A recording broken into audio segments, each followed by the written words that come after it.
All deer job এসপিরেন্ট কর্মবার্তা online পরিবারের আরেকটি গুরুত্বপূর্ণ ক্লাসে তোমাদের সকলকে স্বাগত জানাচ্ছি। এই ক্লাসটা হবে আমাদের ক্লাস নাম্বার 18। তোমরা অবশ্যই জানো যে আমরা 100 সিরিজের একটি জিকে জিএস এবং জিএ ক্লাস শুরু করেছি, যেখানে প্রিভিয়াস ইয়ারের 15 থেকে 20 বছর বিভিন্ন এক্সামে যে কোশ্চেনগুলো এসেছে অল টপিক অল সাবজেক্ট থেকে, সেগুলো আমরা ক্লাসের মাধ্যমে তোমাদেরকে কভার করিয়ে দিচ্ছি। এবং আমরা টার্গেট রেখেছি আপকামিং যে কোনো তুমি এক্সামে বসতে যাচ্ছ না কেন, জিআরবিটি থেকে শুরু করে ওই এক্সামগুলোতে 100% জিকে জিএস তোমাদেরকে কমন দেওয়া, যেটা আমরা 2023-24 শুরু করেছিলাম। আমাদের ম্যাক্সিমাম স্টুডেন্ট এই জিকে জিএসের জন্যই পরীক্ষা ক্লিয়ার করেছে, ভালো স্কোর করতে পেরেছি বলেই। আর যে কোনো এক্সামে জিকে জিএস যদি ভালো স্কোর না করতে পারো তাহলে তোমার এক্সাম ক্লিয়ার হবে না, একদম ধরে নিতে পারো। ঠিক আছে, চলো, আশা করি তোমরা ক্লাসগুলো ভালো করে দেখছো, নোট করছো, এবং আগের ক্লাসগুলো 1 থেকে 17 নম্বর যে ক্লাসটা তোমরা দেখোনি অবশ্যই প্লেলিস্ট বানানো আছে, দেখে নেবে। ভিডিওটি শুরু করার আগে তোমাদেরকে বলে দিই, তোমরা যারা এই চ্যানেলে প্রথমবার এসেছো, এই চ্যানেলে আমরা গভর্নমেন্ট জব ইনফরমেশন এবং বিভিন্ন কম্পিটিটিভ এক্সামের প্রিপারেশন করিয়ে থাকি। যদি তুমি কোনো গভর্নমেন্ট জব খুঁজছো বা কোনো কম্পিটিটিভ এক্সামের প্রিপারেশন বানাচ্ছ, তাহলে অবশ্যই কর্মবার্তা অনলাইন ইউটিউব চ্যানেলটিকে সাবস্ক্রাইব করে পাশের অল অপশনাল বেলটিকে প্রেস করে রাখবে। এতটুকু মনে রাখবে যে আমরা দায়িত্বের সঙ্গে বলতে পারি, সঠিক সময়ে সঠিক ইনফরমেশন কর্মবার্তা অনলাইন তোমাদের কাছে পৌঁছে দেবে। তাছাড়া তুমি যদি বিভিন্ন এক্সামের প্রিপারেশন করছো, যেমন upcoming GRBT 2, group C, group D, Tripura high court, group D, LDC, peon, DRW, Tripura police constable, Tripura police sub inspector, excise sub inspector, TPSC combined 4, TPSC senior computer assistant, fire service, railway, Forster, forest guard, SSC MTS, SSC GD, almost all এক্সামের ফুল quality maintain আমাদের কাছে রয়েছে। যদি নিয়ে পড়তে হয় আমাদের WhatsApp number দেখতে পাচ্ছ, নোট করে রেখে দাও, 9612998930। কি 9612998930, এই নাম্বারে যোগাযোগ করে পিডিএফ ফরম্যাট নোটসে অনলি অ্যাভেলেবেল রয়েছে, টেলিগ্রামের মাধ্যমে নিয়ে নেবে। যথেষ্ট কোয়ালিটি মেনটেন করেছি, ভালো রেসপন্স পাবে, এটুকু আমরা বলতে পারি। গত 6 বছরের উপর হয়ে গেছে আমরা ইউটিউবের মাধ্যমে তোমাদেরকে পড়াচ্ছি। তোমরা আমাদের চ্যানেলে ভিজিট করে দেখতে পারো বা খোঁজখবর নিয়ে দেখো। এবং আমরা গর্বের সঙ্গে বলি, এই 6 বছরে ত্রিপুরা সরকারি বিভিন্ন দপ্তরে আমাদের স্টুডেন্টরা চাকরিরত অবস্থায় রয়েছে। যদি তোমাদের আশেপাশে এমন কেউ থেকে থাকে অবশ্যই একবার জিজ্ঞেস করে নেবে। ঠিক আছে, চলো, এই ক্লাসটা আমাদের ক্লাস নাম্বার 18। প্রথম কোশ্চেনটা আমরা কি রেখেছি দেখে নাও। প্রথম কোশ্চেনটা রেখেছি যে করোনা ভাইরাস মানব শরীরের কোন অঙ্গকে প্রভাবিত করে। কেন কোশ্চেনটা রেখেছি, এটা গত বছর জিআরবিটিতে এই কোশ্চেনটা এসেছে, যেটা আমরা আগে ক্লাস করিয়ে দিয়েছিলাম। ঠিক আছে, তখন জিআরবিটি করোনা ভাইরাসের খুব একটা প্রকোপ ছিল, এবং মাঝখানে সময় সময় আমরা দেখেছি ওই জায়গাতে করোনা ভাইরাসের মানে পুনরায় দেখা দিয়েছে বিভিন্ন জায়গাতে আমরা সময় সময় শুনি। সুতরাং এই কোশ্চেনটা তোমাদের জন্য ইম্পর্টেন্ট হতে পারে। ঠিক আছে, চলো, করোনা ভাইরাস মানব শরীরের কোন অঙ্গকে প্রভাবিত করে। এটা আমরা সকলেই জানি, করোনা ভাইরাস মানব শরীরের ডাইরেক্ট ফুসফুসকে ডাইরেক্ট প্রভাবিত করে। ঠিক আছে, একদম মানে কি বলবো, ভেরি ইম্পর্টেন্ট। ঠিক আছে, ফুসফুসকে মানে ডাইরেক্ট প্রভাবিত করে। ঠিক আছে, চলো, তাহলে যে করোনা ভাইরাস, আচ্ছা, এই করোনা ভাইরাসের নামকরণ কে করেছে? তোমরা জানো করোনা ভাইরাসের নামকরণটা কে করেছে? ইয়েস, এটা WHO করেছে। হ্যাঁ, WHO মানে ওয়ার্ল্ড হেলথ অর্গানাইজেশন। ঠিক আছে, ওয়ার্ল্ড হেলথ অর্গানাইজেশন WHO এই করোনা ভাইরাসের নামকরণটা করেছে। ঠিক আছে, COVID-19। হ্যাঁ, COVID-19, ঠিক না, করোনা ভাইরাস, যেটা এটা 19 কেন করেছে, যেটা 2019 সাল থেকে এটার প্রকোপ দেখা দিয়েছিল, সেই কারণে COVID-19 করেছে। ঠিক আছে, তাছাড়াও তোমরা একটু মনে রাখবে যে আমাদের যে টিবি রয়েছে, টিবি এবং নিউমোনিয়া, এটাও মানে কি বলবো, এটা কিন্তু নামকরণ এই WHO করেছে। ঠিক আছে, আর এই যে WHO করেছে, আর এই যে ফুসফুস মানে সেটাও কিন্তু ফুসফুসেই মানে অ্যাটাক করা হয়। টিবি এবং নিউমোনিয়া হলেও সেটা কিন্তু ফুসফুসে অ্যাটাক করা হয়। হ্যাঁ, ফুসফুসকে অ্যাকচুয়ালি প্রথমে ড্যামেজ করে দেয়। হ্যাঁ, এটার এই রোগটা হলো টিবি এবং নিউমোনিয়া, এটা পরীক্ষায় আসে। ঠিক আছে, আর এখানে তোমাদের এই গ্রুপ সিতে রয়েছে আমাদের যেগুলো যকৃত। হ্যাঁ, এটা যকৃত অ্যাকচুয়ালি মানে যদি আমাদের জন্ডিস হয় তাহলে কিন্তু জন্ডিসটা যকৃতেই এফেক্ট করে, যকৃতে। হ্যাঁ, ইম্পর্টেন্ট কোশ্চেন, দেখে নেবে। চলো, নেক্সট কোশ্চেনটা দেখো, 2 নম্বর কোশ্চেনটা।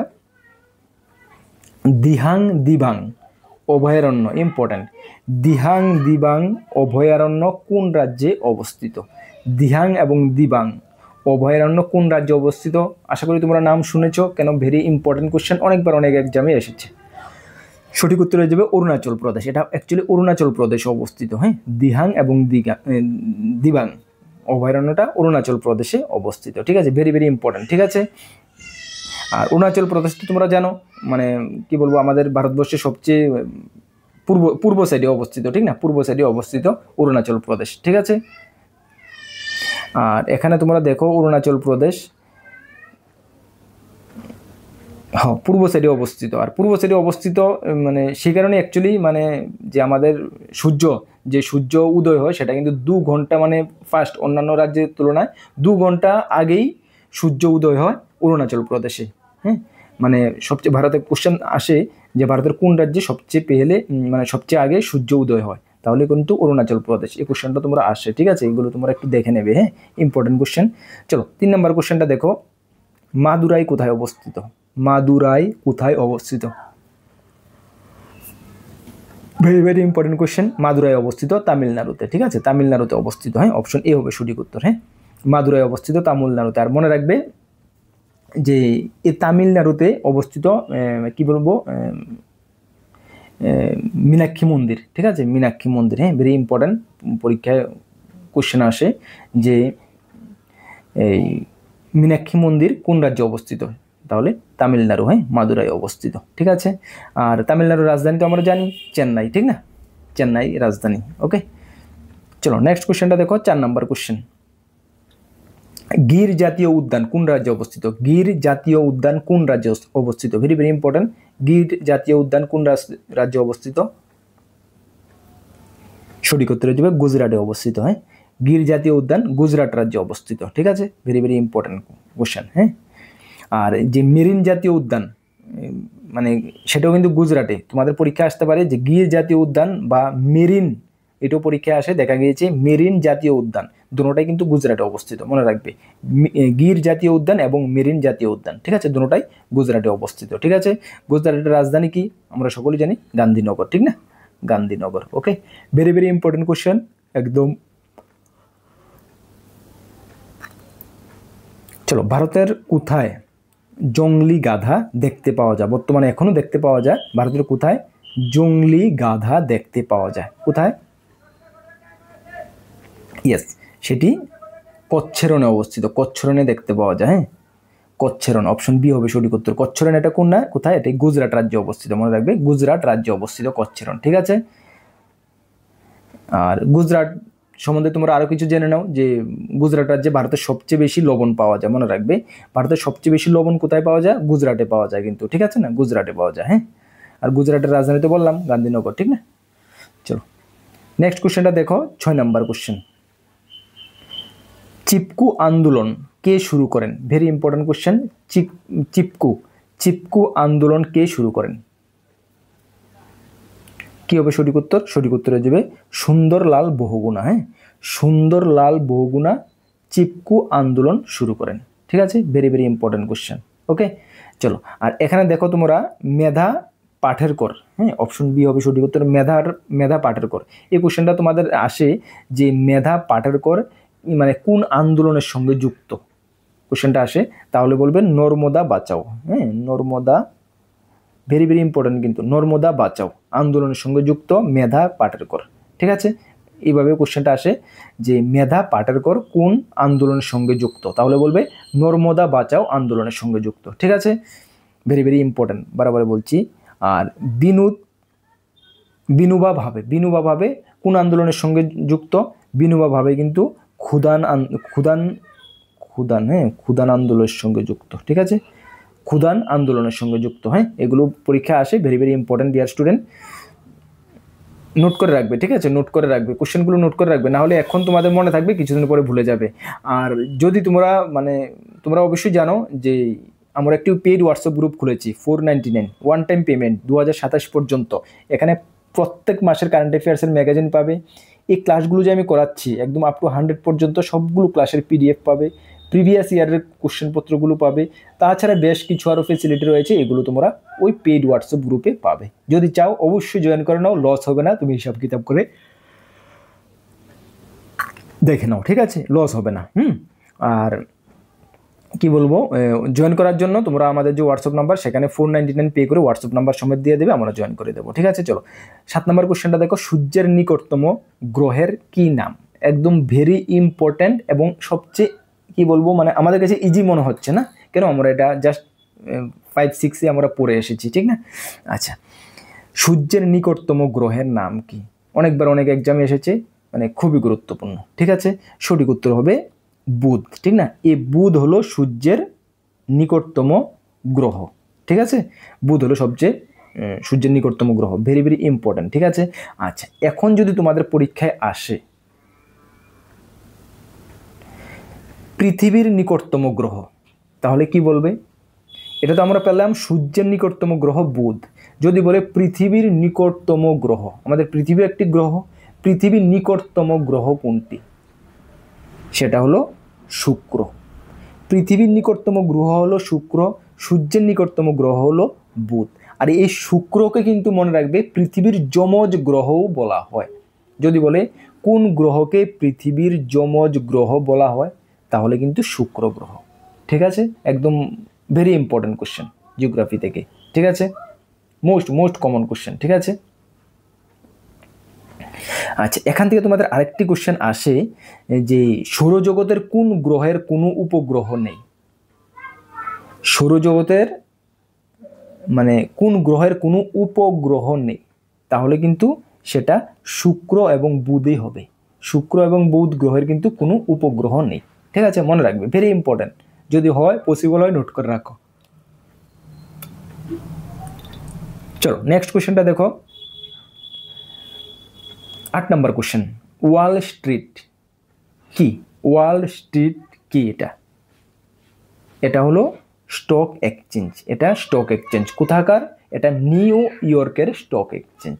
ঠিক আছে, মনে রাখবেন নিউ ইয়র্কের স্টক এক্সচেঞ্জ হলো কি? Wall Street. ঠিক আছে, আর ভারতের স্টক এক্সচেঞ্জ, ভারতের দুটি স্টক এক্সচেঞ্জ রয়েছে, একটি হলো BSc Bombay stock exchange, BSc yes Bombay stock exchange, একটি হলো এনএসসি ন্যাশনাল স্টক এক্সচেঞ্জ। সবচেয়ে পুরানা এক্সচেঞ্জ হলো বিএসসি। ঠিক আছে, ওয়াল স্ট্রিট নিউ ইয়র্কের স্টক এক্সচেঞ্জ। আর ভারতে যদি বলো, ভারতের দুটি স্টক এক্সচেঞ্জ রয়েছে, মনে রাখবে আসতে পারে ওয়াল স্ট্রিট না এসে আসতে পারে বিএসসি। বিএসসি কি আসতে পারে পরীক্ষায়, তাহলে বলবে স্টক এক্সচেঞ্জ। যদি কোথাকার বলে তাহলে ভারতের। ভারতের দুটি স্টক এক্সচেঞ্জ রয়েছে, একটি বিএসসি একটি NSC, Bombay stock exchange and national stock exchange. সবচেয়ে পুরানো স্টক এক্সচেঞ্জ হলো বোম্বে স্টক এক্সচেঞ্জ। আর সবচেয়ে কোন এক্সচেঞ্জে সবচেয়ে বেশি মানে লেনদেন হয়, ট্রানজ্যাকশন হয়, সেটা হলো এনএসসিতে। ঠিক আছে, মনে রাখবে এগুলো important, very important dear student. দেখো পরীক্ষায় এসে পড়বে, পরীক্ষার আগে দিয়ে ধরনের কোশ্চেন কিন্তু ফটাফট তোমরা পাবে না বা দেওয়া পসিবলও হয় না। সুতরাং এখন থেকে ক্লাসগুলো রেগুলার বেসিসে নোট করে রাখো। এতটুকু আমি গ্যারান্টির সঙ্গে তোমাকে বলতে পারি, এই যে 100 ক্লাস যে আমরা করাবো, প্রত্যেকটা ক্লাসে আমরা 15টা করে কোশ্চেন রাখছি। 15টা করে কোশ্চেনের উপরে বসে থাকলে হবে না, সঙ্গে যে আমি এক্সট্রা ফ্যাক্টগুলো আলোচনা করলাম, প্রত্যেকটা কোশ্চেনে আমি চেষ্টা করি এক্সট্রা ফ্যাক্টগুলো আরও 2-3টা কোশ্চেন বের করে দেওয়ার জন্য, ওইগুলোও তোমরা নোট করবে। তাহলে দেখবে 100 ক্লাসে মিনিমাম তুমি 3 থেকে 4 হাজার কোশ্চেন পাবে। এই 3 থেকে 4 হাজার কোশ্চেন সঙ্গে আমাদের নোটসের মধ্যে খুব ইম্পর্টেন্ট ভালো ভালো কোশ্চেন রয়েছে নোটসের মধ্যে, সেগুলো দেখো। জিকে জিএসের জন্য চিন্তা করতে হবে না, আমি দায়িত্বের সঙ্গে গ্যারান্টির সঙ্গে বলতে পারি। ঠিক আছে, চলো যেমন প্রত্যেকটা কোশ্চেনের সঙ্গে, যেমন এর আগের কোশ্চেনটার মধ্যে আমি আলোচনা করেছি বিএসসি এনএসসির ব্যাপারে, এগুলো কিন্তু নোট করে নেবে। ঠিক আছে, এগুলো ইম্পর্টেন্ট। চলো 9 নম্বর কোশ্চেনটা কি দেখো, ভারতের পিনকোড ব্যবস্থা কবে শুরু হয়? ভারতের পিনকোড ব্যবস্থা কবে শুরু হয়? কি হবে সঠিক উত্তর? সঠিক উত্তরে যে 1972। হ্যাঁ, 1972 সালে ভারতের পিনকোড ব্যবস্থা শুরু হয়। কত? 1972। Very very important. ঠিক আছে, আচ্ছা এই যে 1972 একটু মনে রাখবে যে ভারতের প্রথম জনগণনা সেটাও কিন্তু 1972 হয়েছিল। ঠিক আছে, এ নাম্বার 1972 হয়েছিল ভারতের প্রথম জনগণনা শুরু হয়েছিল, মনে রাখবে। তাহলে 1972টা আমাদের জন্য দুটা ইম্পর্টেন্ট কোশ্চেন এখান থেকে হতে পারে। ভারতের পিনকোড ব্যবস্থা কবে শুরু হয়? 1972। এবং ভারতের প্রথম জনগণনা কবে শুরু হয়? 1972। দুটোটা কোশ্চেন ভেরি ভেরি ইম্পর্টেন্ট। বুঝতে পারলে? নোট করে রেখেছো আশা করি। ওকে, চলো 10 নম্বর কোশ্চেনটা দেখো, KYC এর সম্পূর্ণ নাম কি? কেন KYC আমাদের বর্তমান জীবনে KYCর খুবই প্রয়োজনীয়তা রয়েছে এবং এটার ভ্যালু খুবই বেশি। ব্যাংকে যাও KYC আপডেট করো, পোস্ট অফিসে যাও KYC আপডেট করো, গ্যাস অফিসে যাও KYC আপডেট করো, ইলেকট্রিক অফিসে যাও KYC আপডেট করো, সর্বক্ষেত্রে কিন্তু KYC আপডেটের প্রয়োজন পড়ে। তাহলে KYC এটা পরীক্ষায় দেখা গেছে যে KYCর ফুল ফর্মটা কিন্তু আসে, ঠিক আছে? সুতরাং তোমরা দেখে নাও KYC এর সম্পূর্ণ নাম কি? কি হবে সঠিক উত্তর? সকলেই জানো আশা করি, নো ইউর কাস্টমার, ঠিক আছে? KYCর ফুল ফর্ম হলো no your customer, option D হবে সঠিক উত্তর। মানে তোমার কাস্টমারকে মানে জানা, ঠিক আছে? কাস্টমারকে জানা বা কাস্টমার আর তোমার সঙ্গে তুমি যদি যে কোম্পানিও সম্পর্কটাকে স্মুথ রাখা, কাস্টমার সম্বন্ধে ডিটেলস জানা আরও, ঠিক আছে? ওই হলো মানে KYC, যেটা প্রত্যেক 6 মাস, অনেক সংস্থাতে 6 মাস, অনেক সংস্থাতে 1 বছর পর পর কিন্তু এটা আপডেট করতে হয়, ঠিক আছে? চলো, ভেরি ইম্পর্টেন্ট কোশ্চেন দেখে নেবে। আর কিছু তোমাদের ফুল ফর্ম কিছু সেটাও আমি তোমাদেরকে করিয়ে দেবো এবং নোটসও প্রোভাইড করেছি, আরও কিছু করিয়ে দেবো যেগুলো ইম্পর্টেন্ট 1 নাম্বার প্রায় এক্সামে দেখা গেছে ফুল ফর্ম থেকে আসে। হ্যাঁ, 11 নম্বর কোশ্চেন দেখো, নিম্নলিখিত কোনটি একটি গ্রিন হাউস গ্যাস? এখানে যে 4টি অপশন রয়েছে এর মধ্যে কোনটি গ্রিন হাউস গ্যাস? কি হবে সঠিক উত্তর? সঠিক উত্তর হবে নাইট্রাস অক্সাইড। নাইট্রাস অক্সাইড হলো একটি green house gas. Very very important question, আশা করি তোমরা নোট করে নিয়েছো। তাছাড়াও তোমরা মনে রাখবে জল, বায়ু, কার্বন ডাইঅক্সাইড, মিথেন, এগুলোও কিন্তু গ্রিন হাউস গ্যাস। কি বললাম আমি?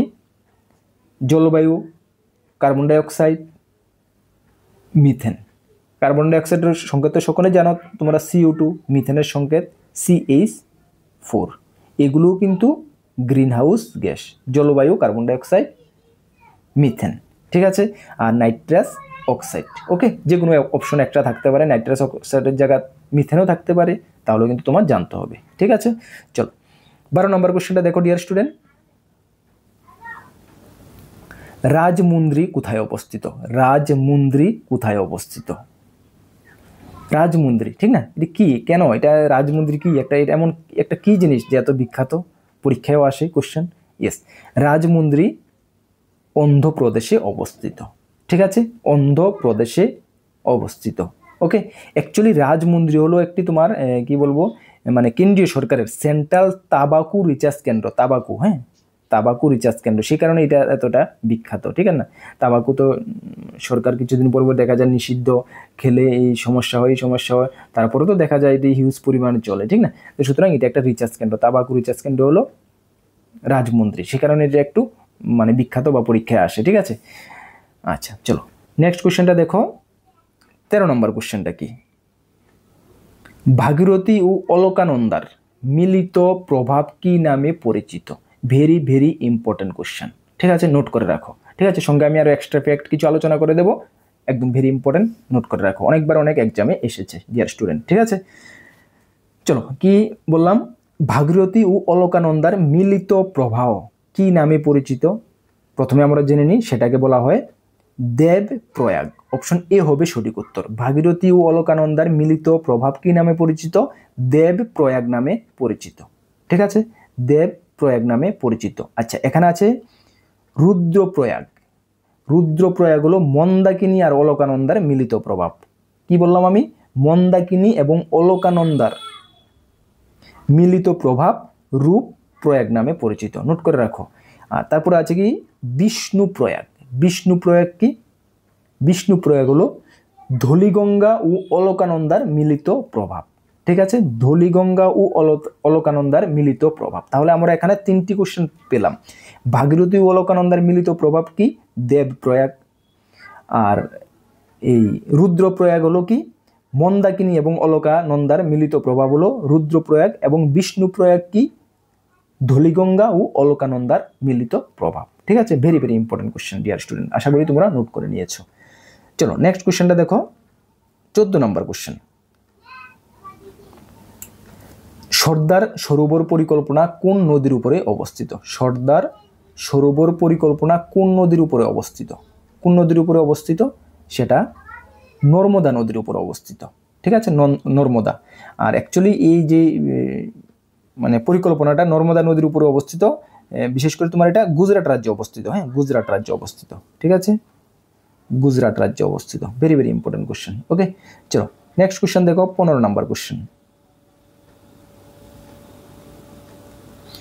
The race of my life পুস্তক কে লিখেছেন? পরীক্ষা অনেকবার এসেছে, এটা আসে, রিপিটেডলি আসে। হ্যাঁ, the race of my life পুস্তকটি কে লিখেছেন? পুস্তকটি লিখেছেন মিখা সিং। মিখা সিং লিখিত পুস্তক হলো the race of my life পুস্তক। ঠিক আছে, আচ্ছা এখান থেকে আরেকটা কোশ্চেন তোমাদের আসে যে যুবরাজ সিং এর লেখা একটি পুস্তক, the test of my life. হ্যাঁ, the test of my life. ঠিক আছে, ভেরি ইম্পর্টেন্ট কোশ্চেন, এগুলো দেখবে। দেখো ডিয়ার স্টুডেন্ট, আমি বারবারই বলছি, আপকামিং তোমরা এটা জানো, হয়তো বা ডিলে হচ্ছে, এটা আমি মানি। আপকামিং ত্রিপুরা গভর্নমেন্টের বিভিন্ন ডিপার্টমেন্টের যে পোস্ট ক্রিয়েশন হয়েছে, সবগুলো পোস্ট 2025-26 মিলে কমপ্লিট হবে, এতটুকু তোমরা মানে মাথায় গেঁথে নাও। ঠিক আছে, যদি তুমি নিজেকে ঠিকঠাকভাবে প্রিপেয়ার না করে রাখতে পারো, তাহলে তোমার কি সফলতা তুমি কি মনে করো? মুশকিল। তো সুতরাং এই 2026-27 যদি চলে যায়, তাহলে কিন্তু পরবর্তী সময়ে কিন্তু কবে আবার পোস্ট ক্রিয়েশন হবে, কবে কি হবে, সেটার কিন্তু কোনো নিশ্চয়তা নেই, একদম ক্লিয়ার পিকচার। সুতরাং তুমি নিজেকে একদম পারফেক্টভাবে প্রিপারেশন করে রাখো ডিয়ার স্টুডেন্ট। বিভিন্ন সোর্স রয়েছে, আমরা রয়েছি, আমাদের ইউটিউব চ্যানেলে ফ্রি ক্লাস চলছে, আরও অন্যান্য সাবজেক্টের উপরে ক্লাস চলবে। তাছাড়া আমাদের কাছে রয়েছে একদম ফুল কোয়ালিটি মেনটেন নোটসগুলো নিয়ে ভালো করে পড়তে পারো, ক্লাসগুলো ভালো করে পড়তে পারো। আশা করি তোমার যে গোল বা যে লক্ষ্য, সেটাতে তুমি পৌঁছতে পারবে। যথেষ্ট আমরা চেষ্টা করে দেব। ঠিক আছে, তার জন্য তোমাদের আমাদের উপরে একটু ভরসা রাখতে হবে, আমাদের সঙ্গে থাকতে হবে। ঠিক আছে, চলো, নতুন যদি এই চ্যানেলে এসে থাকো, অবশ্যই চ্যানেলটিকে সাবস্ক্রাইব করে পাশের অল অপশনাল বেলটিকে প্রেস করে রাখবে। আর যারা আমাদের টেলিগ্রাম গ্রুপে জয়েন করোনি, দেখো আমাদের একটি টেলিগ্রাম গ্রুপ রয়েছে যেখানে 18,100-র উপরে স্টুডেন্ট জয়েন আছে, এবং একটি ফ্রি হোয়াটসঅ্যাপ গ্রুপ রয়েছে, এবং একটি পেড হোয়াটসঅ্যাপ গ্রুপও রয়েছে, যেটার কথা আমি বললাম। পেড হোয়াটসঅ্যাপ গ্রুপে 499 দিয়ে জয়েন করতে হবে, বেশ কিছু ফেসিলিটি পাবে, ক্লাসের পিডিএফ থেকে শুরু করে এভরিথিং। তাছাড়া টেলিগ্রাম গ্রুপে যারা জয়েন করোনি, অবশ্যই জয়েন করবে, বিভিন্ন আপডেট সর্বপ্রথম তুমি গ্রুপে পেয়ে যাবে। সব কিছু ভিডিওর ডেসক্রিপশনে লিঙ্ক আছে, অবশ্যই জয়েন করে নাও। নেক্সট কোনো গুরুত্বপূর্ণ ক্লাসে বা ভিডিওতে তোমাদের সঙ্গে দেখা হচ্ছে। সকলকে বেস্ট অফ লাক। জয় হিন্দ,